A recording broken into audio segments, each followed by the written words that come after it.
Welcome to all. I am Satish Kumar, KCB sub-engineer, workshop instructor, metre reader തുടങ്ങി PSC സ്ഥിരമായിട്ട് ചോദിക്കുന്ന ക്വസ്റ്റ്യനുകളും ആൻസറുകളും part 14. നമ്മൾ 200 question complete ചെയ്യുകയാണ്. അപ്പൊ നമുക്ക് നേരെ വീഡിയോയിലേക്ക് പോയാലോ. 186ാമത്തെ ക്വസ്റ്റ്യൻ ആണ്. According to BIS 1293/1988, the rating of switches and appliances connections should be dash ampere. Indian standard 1293 1988 rating പ്രകാരം സ്വിച്ചിന്റെ റേറ്റിംഗ്സും കണക്ഷൻസ് എത്ര ആംപിയർ വരെ ആയിരിക്കണം എന്നാണ് പറഞ്ഞിരിക്കുന്നത്. ഓപ്ഷൻസ് നോക്കാം. 5 to 10 ampere, 5 to 15 ampere, 6 to 15 ampere, 6 to 16 ampere. ഇവിടെ നമ്മുടെ ആൻസർ 6 to 16 ആംപിയർ ആണ്.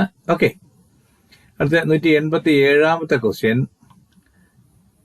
Bayonet cap lamp or pin type batten lamp holders cannot be used for lamps having a voltage rating more than dash watts. അപ്പോ നമ്മുടെ bayonet ക്യാമ്പിൽ അല്ലെങ്കിൽ നമ്മുടെ സാധാരണ നമ്മുടെ പിൻ ടൈപ്പ് ലാമ്പുകൾ B22 എന്നൊക്കെ പറയുന്ന നമ്മുടെ സാധാരണ പിൻ ടൈപ്പ് ലാമ്പുകളുടെയൊക്കെ ഹോൾഡറുകള് എത്ര വാട്ട്സില് മുകളിൽ ഉപയോഗിക്കാൻ പാടില്ല എന്നാണ് ക്വസ്റ്റ്യൻ. ഓപ്ഷൻസ് നോക്കാം. 60 വാട്ട്, 100 വാട്ട്, 200 വാട്ട്, 300 വാട്ട്. നമുക്കറിയാം നമ്മൾ സാധാരണ വാങ്ങുന്ന പിൻ ടൈപ്പ് ബൾബുകളിൽ ഏറ്റവും അധികം വാട്ട്സ് കൂടിയ പിൻ ബൾബ് എന്ന് പറയുന്നത് 200 വാട്ട്സ് ആണ്. 188ാമത്തെ ക്വസ്റ്റ്യൻ ആണ്. A delayed action cartridge fuse is used for dash. Options: motor circuit, lighting circuit, fluorescent lamp circuit, heating circuit. നമുക്ക് ഈ ഡിലേഡ് ആക്ഷൻ കാർട്രിഡ്ജ് ഫ്യൂസ് എന്ന് പറയുന്നത് മോട്ടോർ സർക്യൂട്ടിനാണ് അത്യാവശ്യമായിട്ടുള്ളത്. ഓക്കെ, 189ാമത്തെ question. The load on each power sub circuit should be restricted to dash watts. അപ്പോൾ ഒരു power sub സർക്യൂട്ടിന് എത്ര വാട്ട്സ് വേണം? നമുക്ക് സാധാ സർക്യൂട്ടിനെ നമുക്കറിയാം, നമുക്ക് മാക്സിമം 800 വാട്ട്സ് ഓർ 10 പോയിന്റ്സ് എന്നാണ്. അപ്പൊ ഇത് ഓപ്ഷൻസ് നോക്കാം. 1300, 1500, 3000, 600. അപ്പൊ നമ്മുടെ കറക്റ്റ് ആൻസർ എന്ന് പറയുന്നത് പവർ സർക്യൂട്ട്, പവറിന്റെ സബ് സർക്യൂട്ട് മാക്സിമം 2 പോയിന്റ്സും 3000 വാട്ട്സും ആണ്. ഓക്കെ, 190ാമത്തെ question. Fusing factor of an HRC fuses will be dash.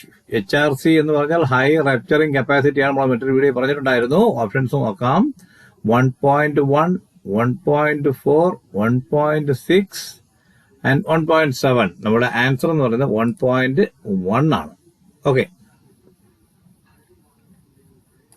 അടുത്ത 191ാമത്തെ question. In which type of wiring 2 lamps should be switch on at a time. അപ്പൊ നമ്മൾ ഏത് വയറിംഗിലാണ് സ്വിച്ച് ഓൺ ചെയ്യുന്ന ടൈമില് 2 ലൈറ്റ് ഒരുമിച്ച് കത്തുന്നതെന്നാണ് ക്വസ്റ്റ്യൻ. ഓപ്ഷൻസ് നോക്കാം. Go down wiring, tunnel wiring, conduit wiring, hostel wiring. Go down വയറിംഗിൽ ഒരു ലൈറ്റേ കത്താറുള്ളൂ. കോൺഡ്യൂട്ട് വയറിംഗ് എന്നുള്ളത് ഏത് രീതിയിൽ നമുക്ക് അറിയാം. ഹോസ്റ്റൽ വയറിംഗ് എന്ന് പറയുമ്പോഴത്തേക്ക് അതിന് ഒരു പർട്ടിക്കുലർ പൊസിഷനിൽ എല്ലാം കൂടെ കത്തുന്നതാണ്, അല്ലെങ്കിൽ എല്ലാം കൂടെ ഓഫ് ചെയ്യാൻ പറ്റുന്നതാണ്. ഇവിടെ നമ്മുടെ എന്ന് പറയുന്നത് ടണൽ വയറിംഗ് ആണ് നമ്മുടെ ആൻസർ എന്ന് പറയുന്നത്. ഓക്കെ, 192ാമത്തെ ക്വസ്റ്റ്യൻ ആണ്. ICTP switches are usually rated for dash. ICTP എന്ന് പറഞ്ഞാൽ iron clad triple pole switch എന്നാണ്. നമ്മുടെ 3 ഫേസ് മെയിൻ സ്വിച്ച് ആണ്. ഓപ്ഷൻസ് നോക്കാം. Current, voltage, power, current and voltage. നമ്മുടെ ആൻസർ കറണ്ടും വോൾട്ടേജും ആണ്. നമ്മൾ ഫ്യൂസും SCTP ഒക്കെ വാങ്ങിക്കുമ്പോൾ ഇത്ര വോൾട്ട് ഇത്ര ആംബിയർ എന്നുള്ള രീതിയിലാണ് വാങ്ങിക്കുന്നത്. അപ്പൊ answer is current and voltage. 193ാമത്തെ question. The height of the switch board from the ground not less than dash metre എന്നാണ്. അപ്പൊ തറയിൽ നിന്നും സ്വിച്ച് ബോർഡിന്റെ ഉയരം ഒരിക്കലും ഇത്രയിൽ കുറയാൻ പാടില്ല എന്നാണ് ചോദിച്ചിരിക്കുന്നത്. Options: 2 metre, 1.5 metre, 1 metre, 2.5 metre. നമ്മുടെ ആൻസർ 5 ഫീറ്റ് അഥവാ 1.5 മീറ്റർ ആണ്. 194ാമത്തെ question. An electrical circuit has infinity resistance is called dash circuit. നമ്മളൊരു ഇലക്ട്രിക്കൽ സർക്യൂട്ട് ചെക്ക് ചെയ്തപ്പോൾ അതിനകത്ത് ഇൻഫിനിറ്റി കാണിച്ചു എങ്കിൽ എന്തായിരിക്കും കാര്യം? നമുക്ക് ഓപ്ഷൻസ് നോക്കാം. An open circuit, A short circuit, A grounded circuit, and overload circuit. Overload circuit എന്ന് പറഞ്ഞാൽ അതിനകത്ത് 0 ആയിരിക്കും കാണിക്കേണ്ടത്, ഇൻഫിനിറ്റി അല്ല. ഇനി ഗ്രൗണ്ടഡ് എന്ന് പറഞ്ഞു കഴിഞ്ഞാൽ എന്താണ് അത് ഒന്നും അതുപോലുള്ള ലെസ് ആൻഡ് ത്രസ്റ്റ് കാണിക്കുന്നത്. ഷോർട്ട് സർക്യൂട്ടഡ് ആയാലും ഓവർലോഡ് പോലെയൊക്കെ തന്നെയാണ് കാണിക്കുന്നത്. ഇവിടെ ആൻസർ എന്ന് പറഞ്ഞാൽ ഓപ്പൺ സർക്യൂട്ട് ആണ്. അപ്പോൾ നമ്മുടെ ആൻസർ ഓപ്പൺ സർക്യൂട്ട്. 195ാമത്തെ question. The induced EMF in an armature of the DC generator is basically dash.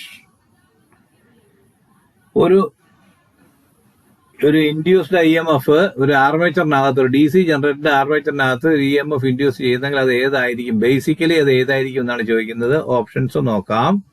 Direct current, DC current, alternating current, AC current, oscillating current, pulsating current. നമ്മുടെ answer എന്ന് പറയുന്നത് alternating current ആണ്.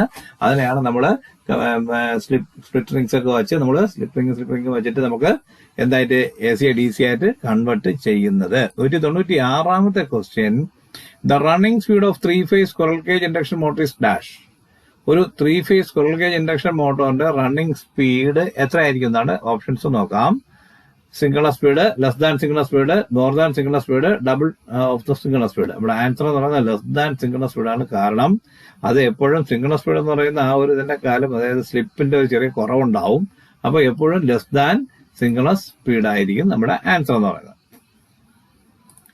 197ാമത്തെ question. Line voltage of a star connected 3-phase circuit 415 volt is 415 volt. Then the phase voltage will be nearby dash.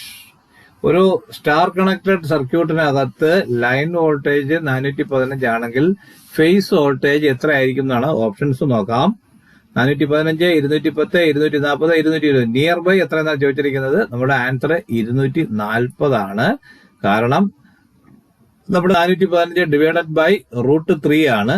അപ്പൊ നമുക്ക് 239.6 volt എന്ന് വരും. അതാണ് 240 volt. Okay. 198ാമത്തെ question ആണ്. The approximate full load current of 3-phase delta connected 3 HP motor is dash ampere. അപ്പോൾ ഒരു approximate full load കറണ്ടാണ് ചോദിച്ചിരിക്കുന്നത് 3 HP മോട്ടറിനാണ്. Options നോക്കാം. 4, 3.5, 2.5, 1.5. നമ്മുടെ ആൻസർ 4 ആണ്. കാരണം നമുക്ക് ഇത് 3 HP ആയപ്പോൾ 750 × 3 2250 വാട്ട്സ് വരും. ആ 2250 വാട്ട്സിന്റെ ഡിവൈഡഡ് ബൈ √3 VI ആണ്. അപ്പൊ √3 VI ആകുമ്പോഴത്തേക്ക് നമുക്ക് √3 VI cos ∅ ആണ്. അപ്രോക്സിമേറ്റ് നമ്മളൊരു cos ∅ എപ്പോഴും 0.8 ഇടാറുള്ളൂ. അപ്പം √3 ഇൻറ്റു, അതായത് 1.732 ഇൻറ്റു 415 ഇൻറ്റു 0.8 എന്ന് പറയുമ്പോൾ നമുക്ക് 3.7, 3.8 ആംപിയർ, 9 ആംപിയറിന് അടുപ്പിച്ച് വരും. സോ നമ്മുടെ കറക്റ്റ് ആൻസർ ഈസ് 4 ആംപിയർ. 199ാമത്തെ question. A high starting torque is obtained in slip ring induction motor by using. High starting torque എങ്ങനെയാണ് നമ്മൾ അതിനകത്ത് slip ring induction motor obtain ചെയ്യുന്നതെന്നാണ് ചോദിച്ചിരിക്കുന്നത്. ഓപ്ഷൻസ് നോക്കാം. Stator rheostat starter, DOL starter, star delta starter, rotor rheostat starter. നമുക്കറിയാം slip ring induction motor എന്ന് പറയുമ്പോൾ റോട്ടറിലാണ് ഉപയോഗിക്കുന്നത്. അപ്പൊ റോട്ടർ റിയോസ്റ്റാറ്റ് സ്റ്റാർട്ടർ ആണ്. 200ാമത്തതും ഈ വീഡിയോയുടെ അവസാനത്തെയും ക്വസ്റ്റ്യൻ ആണ്. A ceiling fan shall be hung at the height of not less than dash metres from the ground level. ഒരു സീലിംഗ് ഫാൻ തറനിരപ്പിൽ നിന്നും ഏറ്റവും കുറഞ്ഞത് എത്ര ഉയരത്തിലാണ് ഫിറ്റ് ചെയ്യേണ്ടത് എന്നാണ് ചോദിച്ചിരിക്കുന്നത്. ഒരു ഹ്യൂമൻ ബീയിങ്ങിന്റെ 6 അടിയുള്ള മനുഷ്യൻ പോലും കൈവയ്ക്കാൽ നമുക്ക് 2.4 മീറ്റേഴ്സ് ഒക്കെ ഏകദേശം വരും. നമ്മുടെ ആൻസർ എന്ന് പറയുന്നത് 1.5, 2.5, 3, 1.75. Answer is 2.5 metre. ഓക്കെ. അപ്പൊ നമ്മുടെ വീഡിയോസ് ഇവിടെ ഇന്നത്തെ വീഡിയോ അവസാനിക്കുകയാണ്. നമ്മൾ അടുത്ത വീഡിയോയിലേക്ക് വരുന്നത് വരെ നിങ്ങൾ ഈ വീഡിയോ കാണുക.